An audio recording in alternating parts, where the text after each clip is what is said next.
सह वीर्यङ्करवावहै तेजस्विनावधीतमस्तु मा विद्विषावहै। ॐ शान्ति शान्ति शान्तिः। श्रुतिस्मृतिपुराणानाम् आलयं करुणालयं नमामि भगवत्पादं शङ्करं लोकशङ्करं शङ्करं शङ्कराचार्यं केशवं बादरायणं सूत्रभाष्यकृतौ वन्दे भगवन्तौ पुनः पुनः। ईश्वरो गुरुरात्मेति मूर्तिभेदविभागिने व्योमवद्व्याप्तदेहाय दक्षिणामूर्तये नमः। सच्चिदानन्दरूपाय विश्वोत्पत्त्यादिहेतवे तापत्रयविनाशाय श्रीकृष्णाय वयं नुमः।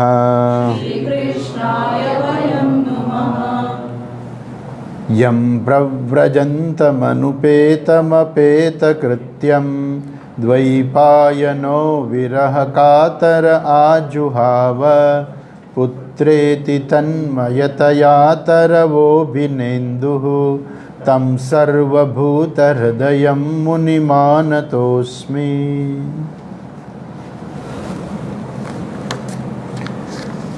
कुन्ती उवाच नमस्ये पुरुषं त्वाद्यम् ईश्वरं प्रकृतेः परम् अलक्ष्यं सर्वभूतानां अन्तर्बहिरवस्थितम् मायाजवनिकाच्छन्नम् अज्ञादोक्षजमव्ययम् न लक्ष्यसे मूढदृशा नटो नाट्यधरो यथा तथा परमहंसानां मुनीनाममलात्मनां भक्तियोगविधानार्थं कथं पश्येमहि स्त्रियः कृष्णाय वासुदेवाय देवकीनन्दनाय च नन्दगोपकुमाराय गोविन्दाय नमो नमः। नमः पङ्कजनाभाय नमः पङ्कजमालिने नमः पङ्कजनेत्राय नमस्ते पङ्कजाङ्घ्रये।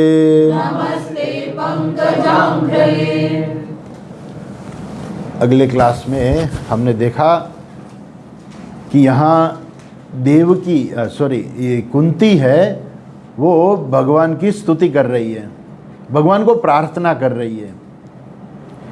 ये जो भगवान को प्रार्थना करना, स्तुति करना, ये सब जो साधक के लिए होता है ना, वो इतना अच्छा होता है कि वो कहीं ना कहीं वो अपनी जात को ढूंढते हैं कि मैं कैसे भगवान को प्रार्थना करूं, मैं कैसी भगवान को प्रार्थना करूं, भगवान मेरे लिए क्या करेंगे, क्या कर सकते हैं, कैसे करेंगे। इतने प्रश्न होते हैं साधक के लिए। इसलिए साधकों को ये प्रार्थना बहुत अच्छी लगती है, स्तुति बहुत अच्छी लगती है, और ये भगवान की जो भक्ति है वो भी बहुत अच्छी लगती है, क्योंकि उसमें वो अपनी जात को देखते हैं कि भगवान कहाँ आके मुझे मदद करेंगे, मेरा जीवन भगवान कैसे ऊपर ले जाएंगे। ये जो यहाँ जो कुंती है वो बताती है, जो अगले श्लोक में वो देखो कि कैसे कुंती भगवान की प्रार्थना करती हैं। अगले श्लोक में क्या कहती हैं, देखो ये 23 श्लोक का नंबर, हाँ 23। यथा ऋषिकेश खलेन देवकी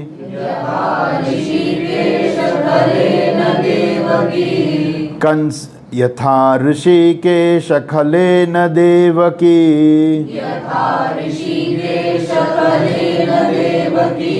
कंसेन रुद्धाति चिरं शुचार्पिता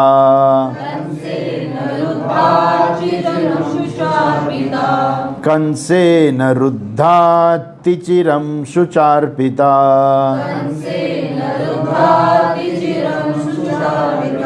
विमोचिताहं च सहात्मजा विभो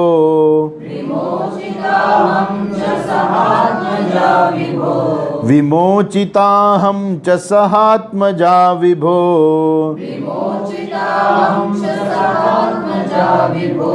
त्वय्येव नाथेन मुहुर्विपद्गणात् त्वय्येव नाथेन मुहुर्विपद्गणात्।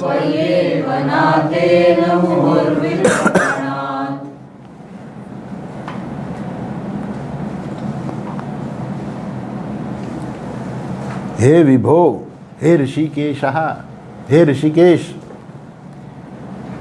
यहाँ कुंती भगवान का दूसरा एक नाम कहती है ऋषिकेश।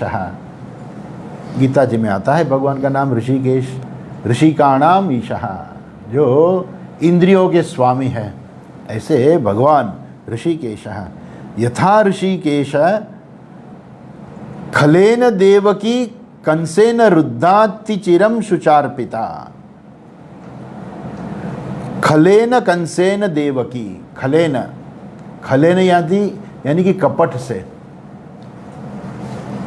देवकी को उन्होंने क्या किया, कपट से पकड़ लिया और रुद्धाति चिरम शुचार पिता, जो देवकी शुचार पिता, जो अत्यंत पवित्र स्त्री है, वो ऐसी देवकी को उन्होंने खल से, कपट से वो क्या किया, कंस ने रुद्धा, जेल के अंदर बंद कर दिया।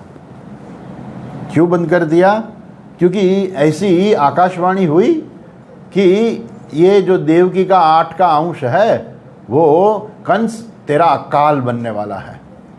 ऐसी आकाशवाणी हुई तो कंस ने तुरंत देवकी को पकड़ के, पहले तो मारने जा रहा था, लेकिन वसुदेव ने समझाया कि देवकी का 8वां अंश है, वो तुझे मारेगा ना, अभी क्यों इनको मार रहे हो?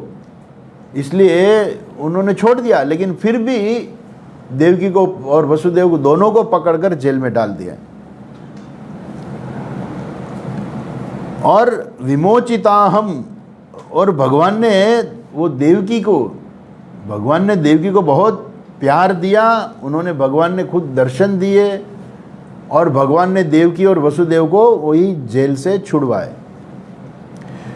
वैसे ही विमोचिताहम सहात्मजा विभो त्वय्येव नाथेन मुहुर्विपद्गणात्। जैसे भगवान ने देवकी की रक्षा की, जेल से मुक्त करवाए, वैसे ही आपने भी, ऋषिकेश, हे भगवान, आपने भी विपत्त गणा, विमोचिताहम सहात्मजा विभो, हे विभो विमोचिताहम अहम विमोचिता, मेरी भी आपने रक्षा की है। और सहात्मजा, सह आत्मजा, जब हम मुश्किली में आए तब आपने सिर्फ मेरी नहीं, सह आत्मजा, आत्म यानी कि अपना, ज मीन्स जन्म, आत्मजा यानी कि मेरे पुत्र को, मेरे पुत्र के साथ आपने मेरी भी रक्षा की, सिर्फ मेरा नहीं, सिर्फ आपने मेरे के साथ मेरे पुत्रों की भी रक्षा की। त्वय्येव नाथेन, कहाँ रक्षा की? मुहुर विपद्गणात्, विपद्गणात्, जब जब जीवन में मुश्किल आई तब तब भगवान आपने हमारी रक्षा की। इसलिए जब सुख आता है ना तो भगवान को बहुत लोग, कम लोग याद करते हैं, सुख में भूल जाते हैं भगवान को। जब विपत्ति आती है ना तब भगवान को याद करते हैं कि भगवान मुश्किल से छुड़ाए, भगवान मुश्किल से हमें छुड़ाए। तो भगवान ऐसे है कि भगवान अपने भक्तों की रक्षा करते हैं, परीक्षा भी करते हैं और रक्षा भी करते हैं, दोनों करते हैं। पहले परीक्षा करते हैं, फिर रक्षा करके इतना बड़ा फल दे देते हैं कि जो किसी को नहीं मिलता। जैसे देवकी वसुदेव की परीक्षा की, बहुत परीक्षा की, लेकिन इतना बड़ा फल दिया, खुद भगवान उनके पुत्र बनकर आए। तो इतना बड़ा जो है सौभाग्य उनको प्राप्त हुआ। और फिर भगवान ने ही वसुदेव और देवकी को वो जेल से मुक्त भी करवाए। ऐसा आता है महाभारत में कि एक बार सब बैठे थे, भगवान श्री कृष्ण 5 पांडवों के साथ सब महाभारत के युद्ध के विषय में चिंतन कर रहे थे कि करेंगे नहीं करेंगे, वो सब चिंतन कर रहे थे। तब वो कह रहे थे कि भगवान ने कहा कि कंस ने तो मेरे 6 भाइयों को मार दिया था। वो कह रहे थे कि आप कोई आपके साथ ऐसा व्यवहार करे तो आप क्या करोगे? बोले कि मैं क्या करूं, मेरे 6 भाइयों को कंस ने मार डाला था, लेकिन मुझे भी मर्यादा ला रख के ही मैंने कंस के साथ व्यवहार किया। ऐसा नहीं कि जाके तुरंत उनके साथ युद्ध कर दिया और उनको मार दिया। वो मर्यादा में रह के ही मैंने उनको जो था उनको दंड दिया था। वैसे ही जो दुर्योधन है, दुर्योधन ने बहुत बुरा काम किया है, लेकिन फिर भी दुर्योधन को दंड मिलेगा, लेकिन वो हम मर्यादा में रहकर ही हम आगे बढ़ेंगे। ऐसी चर्चा महाभारत में आती है। तो यहाँ जो है कहते हैं कि यथा ऋषिकेश खलेन, हे ऋषिकेश, यथा खलेन कंसेन देवकी रुद्धा। खलेन कपट से उन्होंने जेल में डाल दिया और फिर भगवान ने उनको विमोचिता भगवान ने उनको मुक्त भी कर दिया। वैसे ही अहम, यानी मुझे भी भगवान सह आत्मजा विभो, हे विभो, हे प्रभु, आपने ही हमारी रक्षा की। जहाँ जहाँ हमारे जीवन में विपत्तियाँ आई, वहाँ वहाँ आपने हमारी रक्षा की। यानी कि भगवान को जो भी याद करते हैं ना, भगवान उनकी हमेशा रक्षा करते हैं। लेकिन वैसे हमारे पुण्य होने चाहिए। ऐसा नहीं है कि हम कुएं में जंप लगाए और भगवान को याद करें और भगवान आके हमें बचा ले। ऐसा नहीं है। हमारे भी इतने पुण्य होने चाहिए कि भगवान, इतने पुण्य से भगवान तुरंत आके हमारी रक्षा करें। और जो हम भगवान का नाम लेते हैं ना, उसके साथ हमारी भावना जुड़नी चाहिए। सिर्फ भगवान का नाम लेने से इतना पुण्य नहीं मिलता जितना हम भाव से लेते हैं। जब हमारी पूरी भावना उसके साथ चली जाती है ना, तो उसका पुण्य का है बहुत बढ़ जाता है। जैसे द्रौपदी ने देखा कि अब मेरा कोई सहारा नहीं है, सिर्फ एक ही सहारा है, भगवान है, और उन्होंने भगवान को याद किया और खुद भगवान आ गए। क्योंकि अब कोई रास्ता नहीं भगवान आपके सिवा, मैं आपको याद, तो भगवान आते हैं। इसलिए सच्चे हृदय से जब प्रार्थना की जाती है और देखते हैं कि हमारे पास कोई चारा नहीं है, कोई, और सिर्फ भगवान के अलावा हम किसको याद नहीं करते, उसी समय भगवान तुरंत फल देते हैं। लेकिन उसके लिए क्या होना चाहिए? हमारी जो भावना है वो पूरी तरह से भगवान के साथ जुड़नी चाहिए। ऐसा नहीं कि ठीक है हम भगवान को याद करते हैं, अगर भगवान आ जाते तो ठीक है, नहीं तो फिर चला लेंगे। तो भगवान के ठीक है चला लेंगे तो भगवान के चलाओ। जब आपकी मतलब कोई आप कुछ भी नहीं कर सकते, कोई रास्ता ही ना हो आपको, और आप भगवान को याद करते हैं पूरे सच्चे हृदय से, उसी समय भगवान या तो खुद आते हैं या तो कोई रास्ता दिखाते हैं।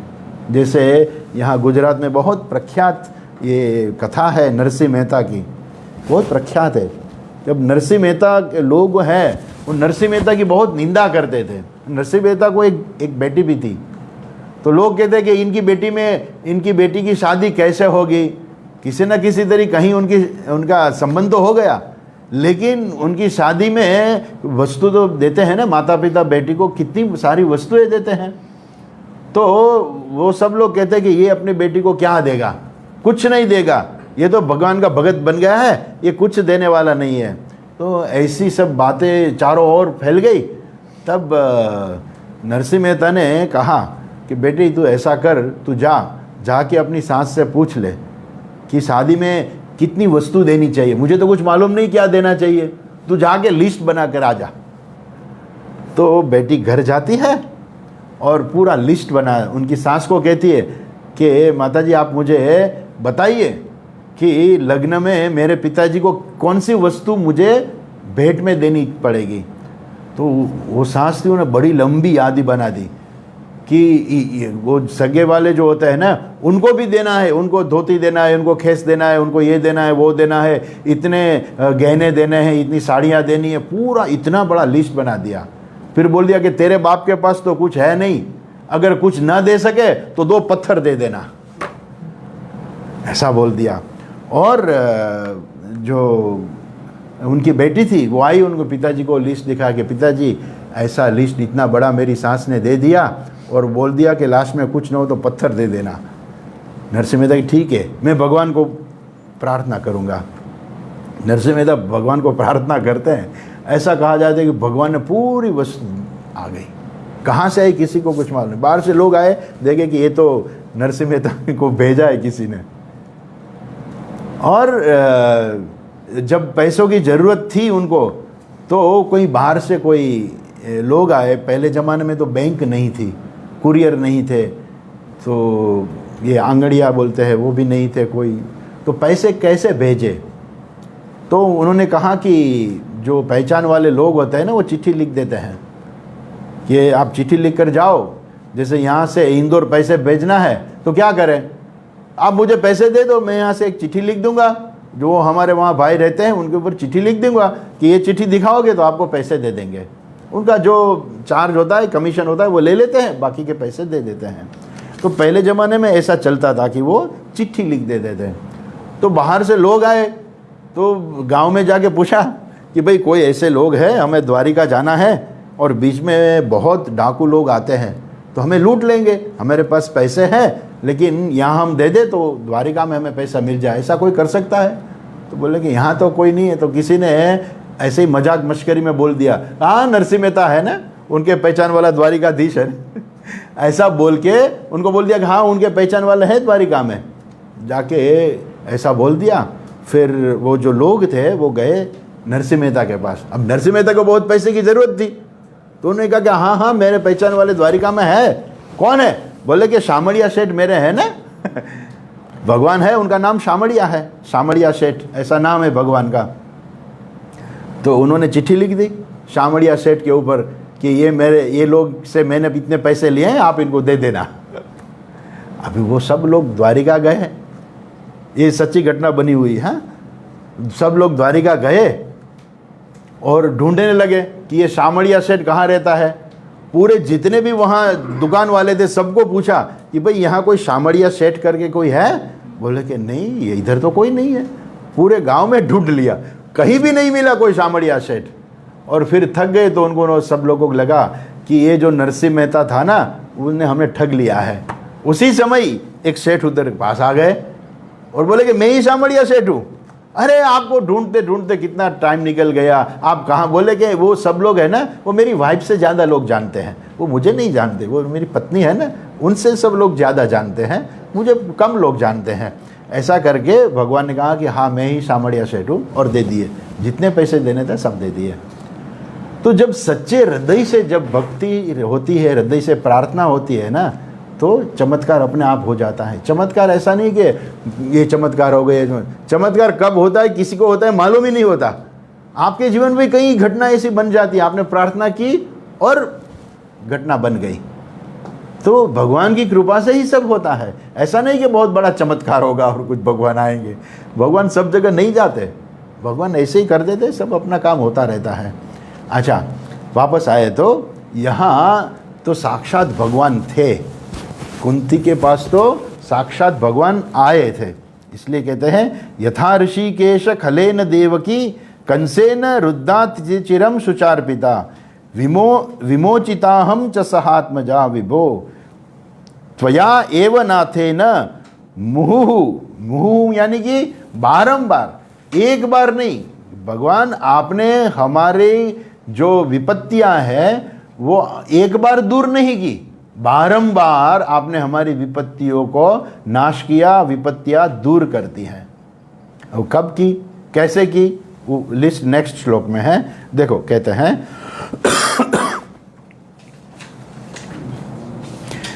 विषन्महाग्नेः पुरुषाददर्शनात्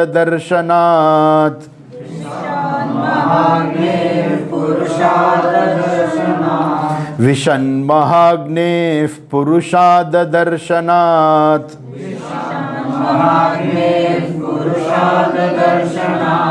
असत्सभाया वनवासकृच्छ्रतः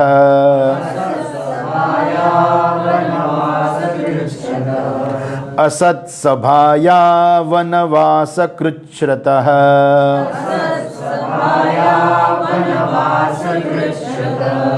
मृधे मृधेनेकमहारथास्त्रतः मृधे मृधेनेकमहारथास्त्रतः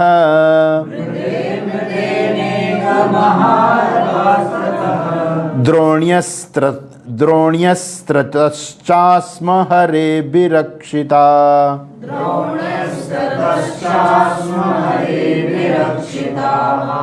द्रोण्यस्त्रतश्चास्म हरेभिरक्षिताः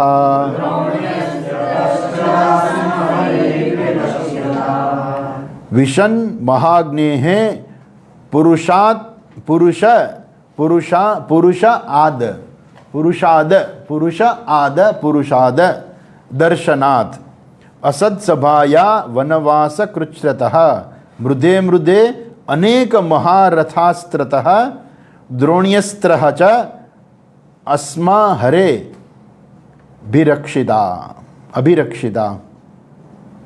पहले कहती है विषन विषन विष यानी कि जहर, आपने जहर से भी हमारी रक्षा की। कैसे? ऐसी कथा है भागवत में आती है कि जब 5 पांडव और 100 कौरव, ये 105 शिष्य द्रोणाचार्य के वहाँ शिक्षा प्राप्त कर रहे थे, उसी समय कुछ ऐसा कहा जाता है कि सब लोग कहीं बाहर गए। तो सब ये तो सब राजा के राजकुमार थे, सब व्यवस्था तो हो जाती है, सब व्यवस्था खाने पीने की व्यवस्था तो हो गई। और वहाँ दुर्योधन ने क्या किया कि जो खीर बनाई थी वो खीर के अंदर जहर डाल दिया और फिर भीम को पिलाई। अरे भीम, तू तो मेरा तो भाई है ना, ये खीर पी जा। अब खीर बहुत स्वादिष्ट थी और भीम तो कितनी खीर पी सकता है, तो ऐसे ही कितनी खीर उनको पिला दी जिसमें जहर डाल दिया था।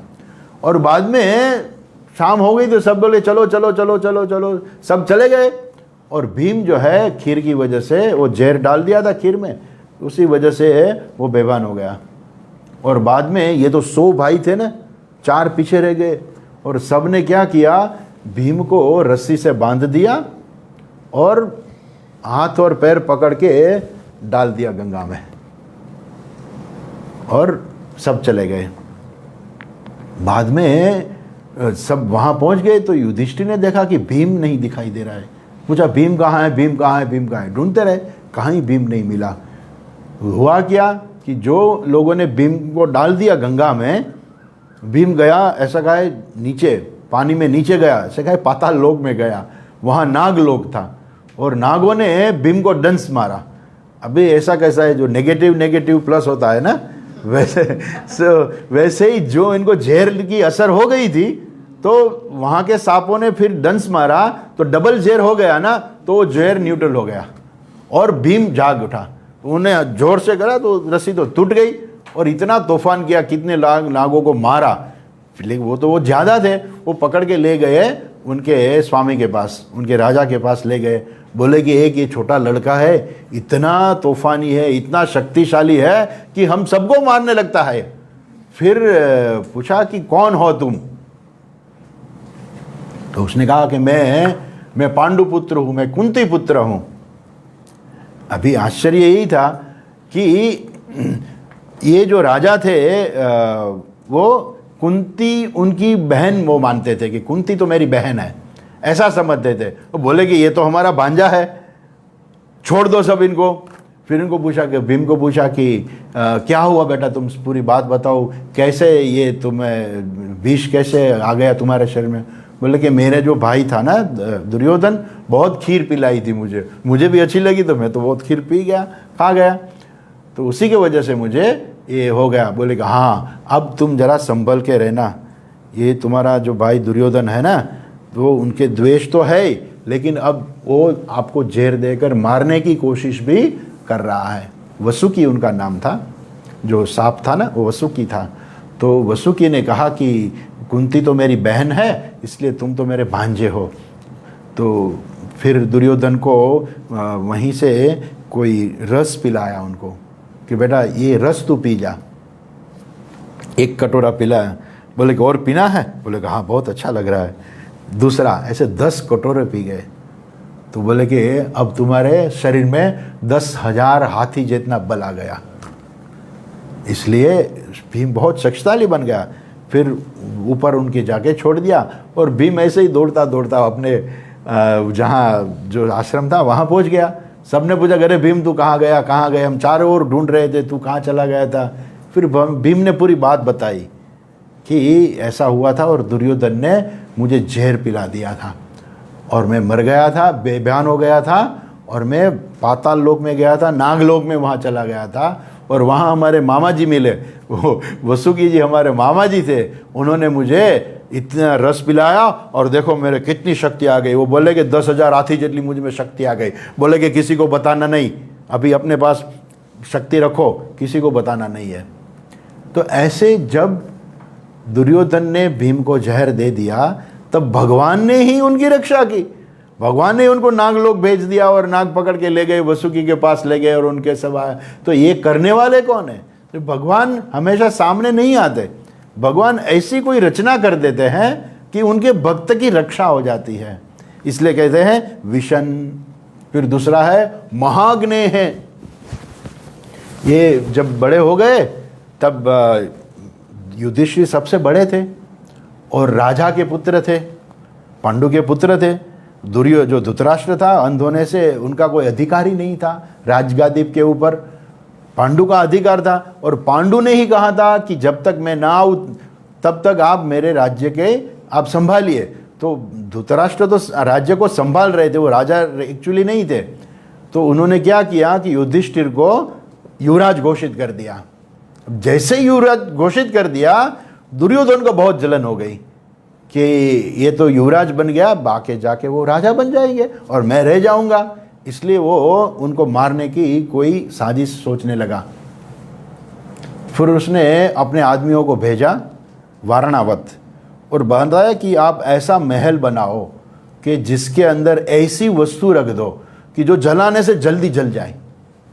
ऐसी वस्तुओं मिलाकर उन्होंने एक बहुत बड़ा महल बना दिया।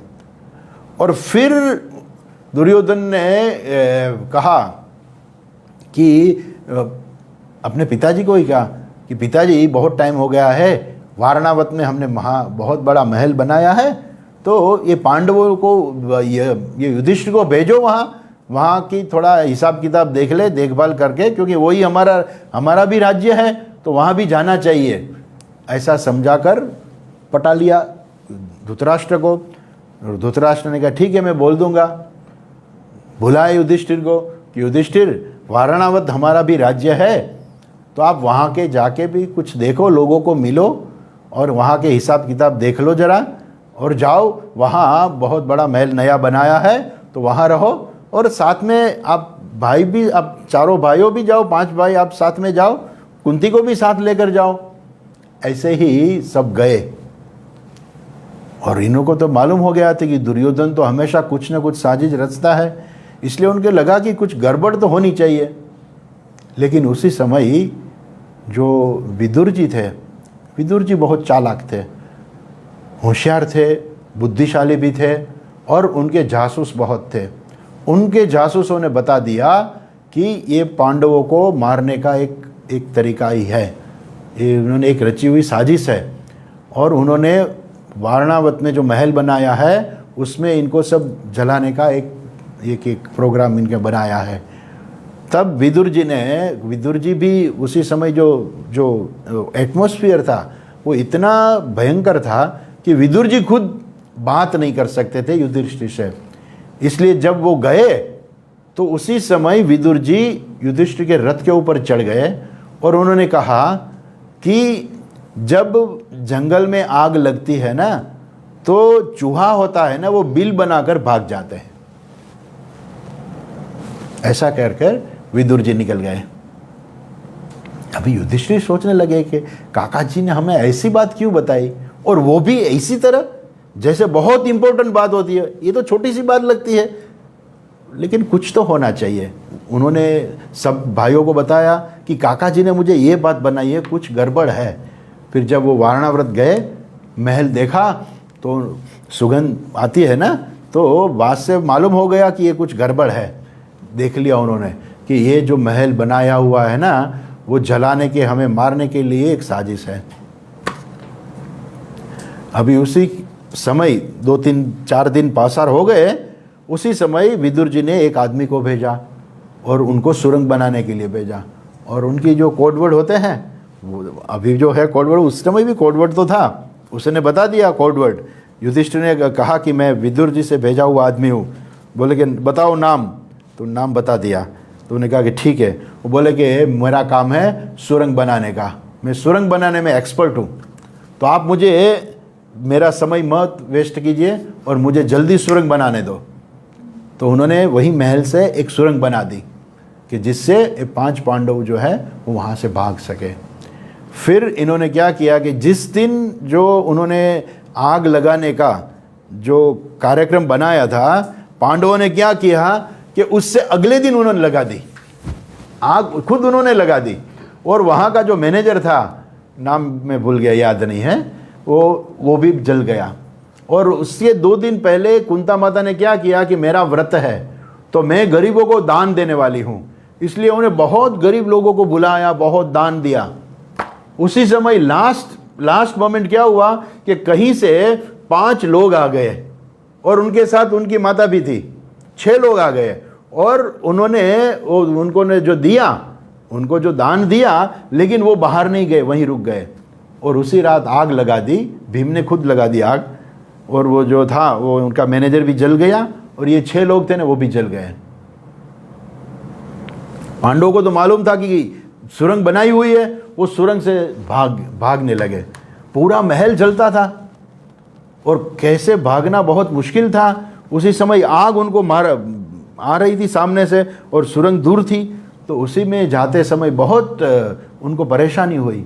मैंने ऐसा कहीं सुना है, महाभारत में या नहीं मालूम नहीं, लेकिन उसी समय जब आग सब लोगों को खाने के लिए आ गई, तभी ऐसा कहा जाता है कि भीम ने प्रतिज्ञा की अग्निदेव को कि हे अग्निदेव, अभी आप हमें छोड़ दीजिए, मैं आपको 100 भाइयों की बलि देने वाला हूँ। ऐसा कहा उन्होंने, प्रतिज्ञा की। और अग्निदेव ने रास्ता दे दिया और चले गए सब लोग। और वो रास्ता जो है डायरेक्ट जो नदी किनारे निकलता था, वहाँ एक बोट वाला खड़ा था जो विदुर जो नहीं रखा था। उन्होंने जाके कोडवर्ड में बात की और मालूम हो गया कि विदुर जी का ही आदमी है। बोट में बैठ गए और नदी के सामने किनारे बहुत बड़ा जंगल था। अभी तो हमारे तो अभी कोई जंगल है ही नहीं, पहले तो चारों ओर बहुत जंगल थे, तो वही जंगल में वो चले गए। और इस बार यहाँ क्या हुआ कि यहाँ दूसरे दिन सबको मालूम होगा कि ये तो महल जल गया और ये 6 शव मिल गए, एक 5 भाइयों का और एक वो जो माता थी वो उनका। तो सब लोग ऐसा ही मान लगे कि पांडव मर गए। और हस्तिनापुर समाचार गए, सब लोग दुखी हो गए, उनका अंतिम संस्कार कर दिया, सब ने कर दिया। लेकिन भीष्म पितामह समझ नहीं सकते थे कि इतने देव जैसे जो 5 पांडव हैं, वो लोग ऐसे मर कैसे सकते हैं, नहीं मर सकते, उनका ऐसे नहीं हो सकता। फिर भी उन्होंने देखा तो वो कुछ बोले नहीं, लेकिन उन्होंने मान लिया कि 5 पांडव भी मर गए।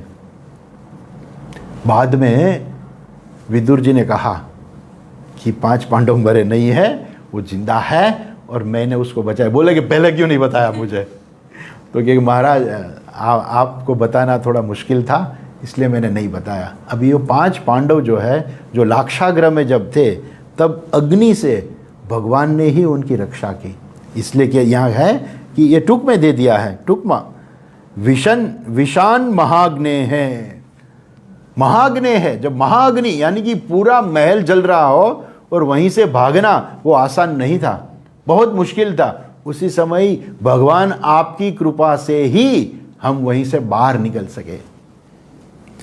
और उसे आगे गए, पुरुष आद दर्शनात्, वो आद पुरुष यानी कि राक्षस।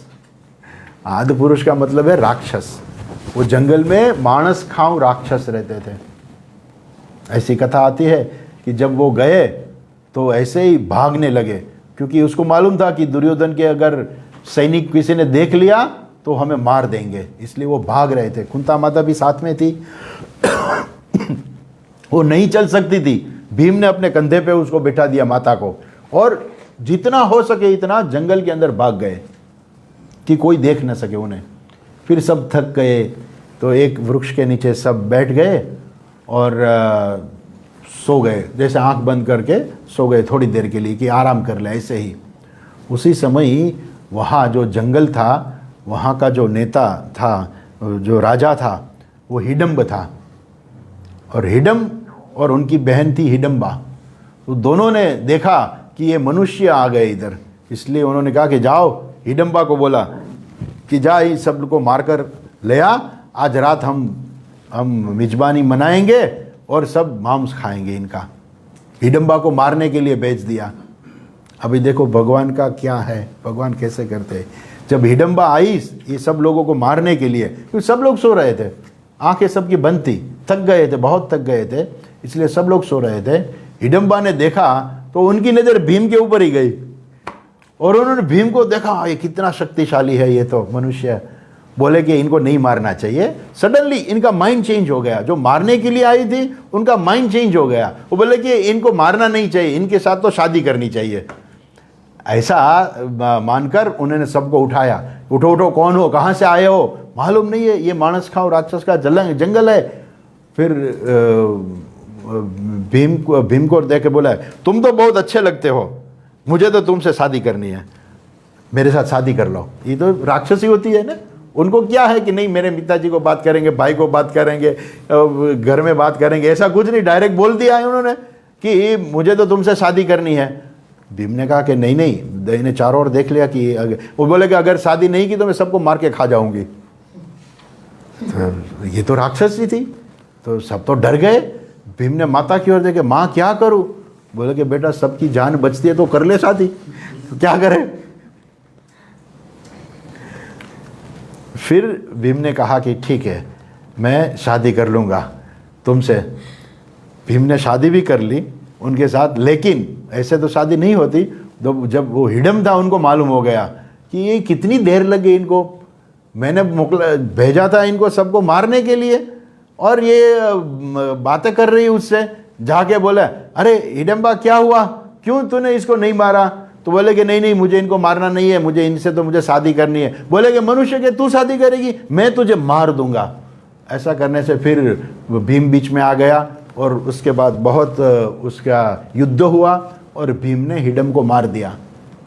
अभी वहाँ जो जंगल का कानून ऐसा था कि जो उनके राजा को मार दे ना वो फिर राजा बन जाता है, इसलिए भीम वहाँ का राजा बन गया, राक्षसों का राजा बन गया। हिडम्बा के साथ उनकी शादी हो गई। ऐसा कहा जाता है कि भीम को पूछा किसी ने कि भीम तुम्हारी सबसे अच्छा समय कौन सा था जीवन में? तो बोले कि जंगल का। जंगल में जब मैंने हिडम्बा से शादी की ना वो समय मेरा बहुत बढ़िया था। बोले कि क्यों, ऐसा क्यों? थोड़ी बात और कर लेते हैं। तो क्या कहा कि भीम ने और 5 पांडवों ने शर्त रखी थी कि रात को, क्योंकि रात को राक्षस होते हैं ना वो बहुत परेशान करते हैं सब लोगों को, इसलिए कहा कि रात को भीम हमारे पास रहेगा और दिन में वो हिडम्बा के पास जाएगा। इसलिए जब रात को भीम 5 पांडवों के पास आता तो कुंती माता को लगता कि मेरा बेटा पूरा दिन राक्षसी के पास रहा है, तो उनकी अच्छी देखभाल करते थे कि मेरा बेटा राक्षसी के पास से आ रहा है। अब राक्षसी को ऐसा लगता था कि मेरा पति आया है, अभी ये तो चले जाने वाले, क्योंकि उनके शर्त रखी थी कि एक बेटा होगा उसके बाद हम चले जाएंगे 1 साल में। तो वो 5 पांडव उधर रहे जंगल में, उनको एक बेटा भी हुआ जिसका नाम पड़ा घटोत्कच। वो घटोत्कच महाभारत में बहुत बड़ा काम करता है, बहुत कहानी बहुत आगे है। और फिर उसके बाद पांडव जो है वहीं से आगे चले जाते हैं। लेकिन महाग्नेह पुरुषाद दर्शनात्, ये जो ये राक्षस जो थे, मानस खाओ राक्षस जो जंगल था, वहीं भगवान आपने ही हमारी रक्षा की। भगवान जब रक्षा करते हैं तो खुद नहीं आते, वो सामने वाले की बुद्धि ऐसी चेंज कर देते हैं कि वो हमारी रक्षा हो जाती है। इसलिए आपने हिडम्बा के मन चेंज कर दिया और भीम को राक्षसों का राजा बना दिया और फिर हम बच गए। ऐसे विशान महाग्नेह पुरुषाद दर्शनात्। फिर आगे कहते हैं असत सभाया, असत सभाया, जो सभा असत सभा यानी कि द्यूत सभा, उसकी भी कहानी है। तो कहानी इसमें बहुत आएगी, भागवत है ना, आपने सुनी भी होगी द्यूत की कहानी। लेकिन उसमें था ऐसा कि जब इंद्रप्रस्थ बन गया तो भगवान ने कहा कि भाई आप ऐसा करो कि राजसूय यज्ञ करो। अभी राजसूय यज्ञ में तो चक्र राजा जो है वो चक्रवर्ती बन जाता है। तो उससे पहले सब और जाते हैं और जितने भी आसपास के जो राज्य होते हैं वो सब उसके अंडर में आ जाते हैं। और वो क्या कहते हैं कि वो चक्रवर्ती राजा का स्वीकार करते हैं, जो स्वीकार नहीं करते उनके साथ युद्ध करते हैं। और अर्जुन तो था साथ में, और जो यज्ञ करने के लिए जो संपत्ति चाहिए वो पूरा जिम्मा है वो अर्जुन ने उठा लिया था। अर्जुन जाता था और जो राजा विरोध करता था उनको हराते थे और वहाँ से संपत्ति लेकर आते थे, और जिन्होंने विरोध नहीं किया उनको वो भी संपत्ति देते थे। ऐसे बहुत बड़ी संपत्ति लेकर भीम है वापस आया, और तभी ये राजसूय यज्ञ हो सका, क्योंकि इतना बड़ा वो यज्ञ था। क्योंकि जितने भी राजा थे वो सबको इनवाइट करना था। अब राजा को इनवाइट करना मतलब उनको ऐसा नहीं कि कहीं भी ऐसे रूम देकर देगा आप रहो, इधर नहीं रख सकते। राजा को रहने के लिए व्यवस्था ठीक तरह से करनी चाहिए। राजा आता है तो अपने रसाला पूरा लेकर आता है, तो सब लोगों के लिए खाने पीने रहने की ठीक तरह से व्यवस्था करनी चाहिए। और एक राजा नहीं, जितने भी राजा थे, जो चक्रवर्ती राजा के अंदर जितने भी राज्य आते हैं वो सब राजा आते हैं, और वो सब क्या करते हैं, उनको चक्रवर्ती पद का अभिषेक करते हैं और उनकी पूजा करते हैं। इसके लिए बहुत धन चाहिए। अर्जुन जाके धन लेकर आया, इसलिए अनुज का नाम भी धनंजय बन गया। लेकिन जब राजा सब आए, राजसूय यज्ञ बना, तब सबको कामकाज देते हैं ना, कि आप भी आश्रम में पढ़ते हैं तो आपको भी कोई सेवा का काम दिया है। वैसे ही बहुत बड़ा प्रसंग होता है घर में तो सबको कुछ न कुछ सेवा दी जाती है कि आप ये काम करो, आप ये काम करो। दुर्योधन को भी कुछ काम देना था, क्योंकि वो भाई तो था, इसलिए दुर्योधन को ऐसा कहा कि जितने भी राजा आते हैं ना वो कुछ ना कुछ गिफ्ट लेकर आएंगे। दुर्योधन को कहा कि तू ऐसा कर, जितने भी गिफ्ट आ जाए ना वो तू व्यवस्था कर। तो ये काम दुर्योधन को दिया। और दूसरा काम ये दिया कि जितने भी ब्राह्मण लोग हैं उनको दक्षिणा देने का काम तुम्हारा, सबको दक्षिणा देनी है, जो भी योग्य हो सबको दक्षिणा देने का काम तुम्हारा है। अभी ऐसा है कि किसी के घर में जाके आप किसी को दक्षिणा दो, वहाँ जाके कोई आपको काम सौंप दे तो आपको ऐसा ही लगेगा, अरे ये तो ब्राह्मण है, इतनी दक्षिणा तो देनी ही चाहिए इनको। इसलिए उन्होंने छूट से इतनी बड़ी दक्षिणा दे दी कि ब्राह्मणों ने बहुत आशीर्वाद दिया युधिष्ठिर को। वो काम दुर्योधन का था, लेकिन जो परिणाम युधिष्ठिर को मिला एक, और दूसरा इतनी भेंट आई कि दुर्योधन देखता ही रह गया। और जो इंद्रप्रस्थ की जो संपत्ति इतनी थी कि उनके पेट में इतनी जलन हुई कि आके वो शकुनी मामा से बोले कि मामा आप कुछ कीजिए, नहीं तो मैं ये इंद्रप्रस्थ के ऊपर सैनिक लेकर जाके मैं युद्ध कर दूंगा, आप कुछ रास्ता बताइए, ये संपत्ति मैं नहीं देख सकता। बोले कि तू चिंता मत कर, हम द्यूत सभा का आयोजन करेंगे, और मुझे पासा कैसे डालना है ना वो मुझे आता है, और जो भी जैसा इच्छा करे ना ऐसे ही नंबर वो पासे के आते थे। इसलिए लेकिन वो दुर्योधन ने कहा कि लेकिन युधिष्ठिर आएगा नहीं, हम द्यूत सभा करेंगे तो युधिष्ठिर नहीं आएगा। बोले कि वो बात तुम छोड़ दो, तुम्हें इनविटेशन देना ही नहीं है, तुम्हारे पिताजी देंगे, तुम्हें नहीं देना है, पिताजी को जाकर बोलो।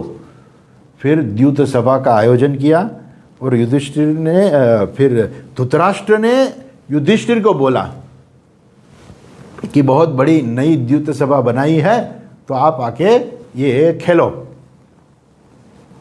अब युधिष्ठिर के मन में दो था, एक तो उनके द्यूत अच्छा लगता था, और दूसरा वो ऐसा मानते थे कि द्यूत जो होता है ना, उसी समय ऐसा समाज में ऐसी मान्यता थी कि एक राजा दूसरे राजा को अगर द्यूत के लिए आमंत्रण देता है तो उनको खेलने के लिए जाना चाहिए, अगर वो नहीं जाते तो अच्छा नहीं है।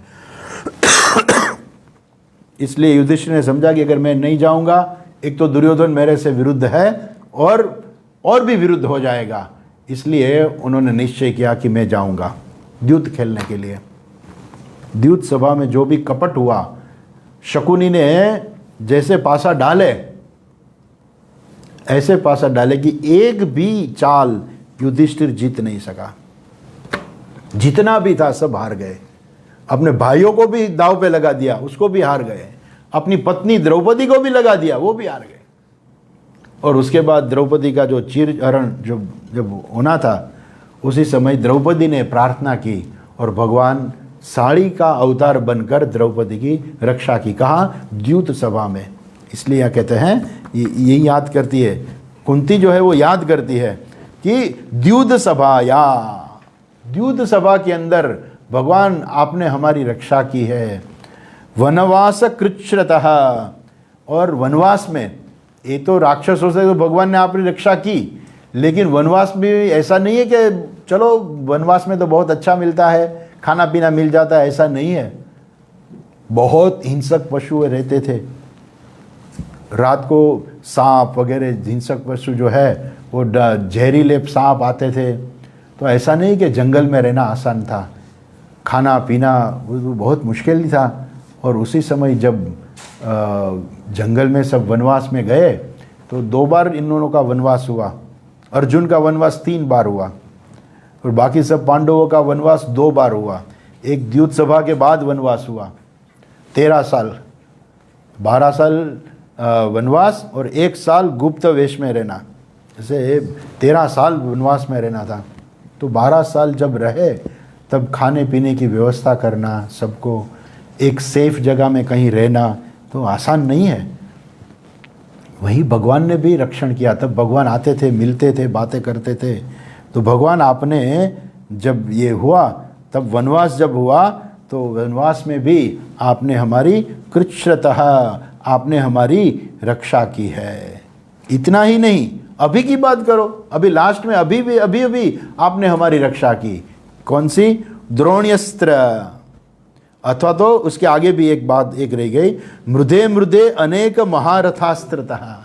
तीसरी लाइन जो है ना, उसमें कहते हैं कि अनेक महारथास्त्रतः। महारथियों का जो शस्त्र अस्त्र होते हैं, महाभारत में आप देखो कितने लोग थे और सबके पास दिव्य अस्त्र थे। द्रोणाचार्य, कर्ण, भीष्म पितामह, अश्वत्थामा, अर्जुन, ये सबके पास दिव्य अस्त्र थे। अर्जुन ने तपश्चर्या करके सब अस्त्र मांगे थे और बाकी के जो थे उनके गुरु थे द्रोणाचार्य, उनके पास भी दिव्य अस्त्र थे। भीष्म पिता महान तपस्वी थे, उनके पास भी दिव्य अस्त्र थे। कर्ण भी तपस्वी था, उनके पास भी दिव्य अस्त्र थे। ये जब युद्ध हुआ तब 9 दिन तक, 10 दिन तक भीष्म पितामह के साथ उनका युद्ध हुआ। उसके बाद द्रोणाचार्य आए, उसके बाद कर्ण आया और इतने उन्होंने शस्त्र का प्रयोग किया, लेकिन अर्जुन को कुछ नहीं हुआ। ऐसा कहा जाता है कि रोज का नियम था, भगवान सारथी बने थे तो रोज भगवान क्या करते थे कि भगवान रथ से नीचे उतरते थे रात को, और जो रथ थे, रथ में जाके पीछे जाके अर्जुन को हाथ देते थे कि आ जाओ नीचे, आप थक गए होगे। ऐसा करके मालिक, आप क्योंकि रथ मालिक थे ना, वो तो अर्जुन को हाथ देकर नीचे उतारते थे। रोज का नियम था। लेकिन जब युद्ध पूरा हो गया तब भगवान ने बैठे बैठे अर्जुन को आदेश दिया, अर्जुन नीचे उतर जा। बोले कि रोज भगवान तो ऐसा करते कि मुझे नीचे पहले उतारते थे, हाथ देकर उतारते थे, आज खुद बैठे रहे, मुझे आज्ञा दे दी। लेकिन उनको मालूम था कि ये तो भगवान है, जो कहेंगे करना है। इसलिए अर्जुन नीचे उतर गए, बोले कि दूर जाके खड़े रहो। तो अर्जुन दूर जाके खड़े रहा और भगवान ने ऐसे ही जंप लगा के रथ को छोड़कर अर्जुन के पास चले गए। और जब भगवान अर्जुन के पास गए, रथ में पूरा ब्लास्ट हो गया, पूरा रथ जल गया। अर्जुन ने कहा कि भगवान ये क्या हुआ, अचानक ये रथ क्यों चल गया? बोले कि अर्जुन तू ये समझता था कि तू युद्ध कर रहा था और मैं कुछ नहीं कर रहा था? ये सब भीष्म पितामह, द्रोणाचार्य, कर्ण, जिन्होंने दिव्य बाण मार रहे थे तुमने, वो मैंने उनकी अपनी दिव्य शक्ति से उनको रोक रखा था। आज मैंने सबको छोड़ दिया। भारत एक साथ सब बाण, जो दिव्य बाण थे, वो पूरा उन्होंने रथ के ऊपर हमला कर दिया और पूरा रथ जल गया। इसलिए ऐसा नहीं है कि भगवान ने युद्ध में कुछ काम नहीं किया था। भगवान ने काम किया, लेकिन क्या कहा, ये कहते हैं ना, महारथास्त्रतः। ये सब जो महारथी थे, उनके शस्त्र अस्त्र जो थे, उन्होंने अर्जुन के ऊपर प्रयोग किया, लेकिन भगवान ने उनकी रक्षा की। और लास्ट में द्रोण्यस्त्रश्च, द्रोण्यस्त्र ले द्रोण के पुत्र का अस्त्र, द्रोण के पुत्र अश्वत्थामा और उनका अस्त्र जो ब्रह्मास्त्र था। वो लास्ट में अश्वत्थामा ने सुना कि भीम ने दुर्योधन को मार दिया और ऐसे कपट से मारा, तो वो सहन नहीं कर सका और उन्होंने जाके भीम को, दुर्योधन को बोला कि मैं ये बदला लूँगा जाके, और जाके उन्होंने ये ब्रह्मास्त्र का प्रयोग किया। एक उन्होंने ये किया कि जो रात को सो रहे थे सब लोग, वो इसमें भी भगवान रक्षा करते हैं कि जब महाभारत का युद्ध पूरा हो गया, तब सब पांचों पांच पांडवों अपनी शिविर में सोने के लिए जा रहे थे। भगवान ने बोला कि मत जाओ, आज आपको सोना नहीं है, मेरे साथ चलो। ऐसा करके भगवान ले गए। तो उसी जगह पे वो 5 पांडवों के 5 पुत्र थे, उनको वो सो रहे थे वहाँ। रात को अश्वत्थामा आया और उनको ऐसा ही लगा कि ये 5 पांडव सो रहे हैं, और सबका सर काट दिया सोते हुए, और जाके दुर्योधन को समाचार सुनाया कि मैंने बदला ले लिया है और मैंने 5 पांडवों को मार दिया है। दुर्योधन बोले कि ये तुमने अच्छा नहीं किया, ऐसा युद्ध नहीं करना चाहिए, ऐसे किसी को नहीं मारना चाहिए, ये तुमने अच्छा नहीं किया। लेकिन फिर भी अश्वत्थामा ऐसे ही समझता कि 5 पांडव मर गए, लेकिन 5 पांडव जीवित थे। अश्वत्थामा ने एक काम किया, और दूसरा उन्होंने जब द्रौपदी ने, अर्जुन ने द्रौपदी को वचन दिया, क्योंकि द्रौपदी रोने लगी कि मेरे 5 पुत्र मर गए, इतनी रो रही थी, तब भीम और अर्जुन ने संकल्प लिया, प्रतिज्ञा की कि अभी न अभी हम कहीं से भी वो पापी को पकड़ के तुम्हारे पास लाएंगे, तुम्हें जो भी दंड देना है देना। दुर्योधन तो मर रहा था, अर्जुन और भीम दोनों गए अश्वत्थामा के पीछे। अश्वत्थामा भागा कि उनको मालूम था कि अर्जुन आएगा पीछे। वो जाके वेदव्यास जी की जो आश्रम था वहाँ छिप गया। जब ये लोग पहुँचे तब अपनी रक्षा के लिए अश्वत्थामा ने ब्रह्मास्त्र का प्रयोग किया, और दुर्योधन ने अपनी रक्षा के लिए उन्होंने, क्योंकि ब्रह्मास्त्र का जवाब ब्रह्मास्त्र से ही दिया जाता है, तो दोनों ब्रह्मास्त्र आपस में टकराने लगे और बहुत बड़ा उत्पात होने लगा पृथ्वी पर। फिर वेदव्यास जी आए और उन्होंने कहा कि आप दोनों अपने अपने ब्रह्मास्त्र वापस ले लो। अर्जुन ने तो ले लिया वापस, वो अश्वत्थामा नहीं जानता था कि कैसे। वो बोले कि किसी की ओर टर्न कर दो, किसी को और घुमा दो, दूसरे रास्ते बता दो। तो उन्होंने क्या किया कि वही ब्रह्मास्त्र उत्तरा के तरफ भेज दिया, और उत्तरा के गर्भ में जो बालक था उनको मारने के लिए गया। जो बात तुमने आगे बता दी, बात हो गई।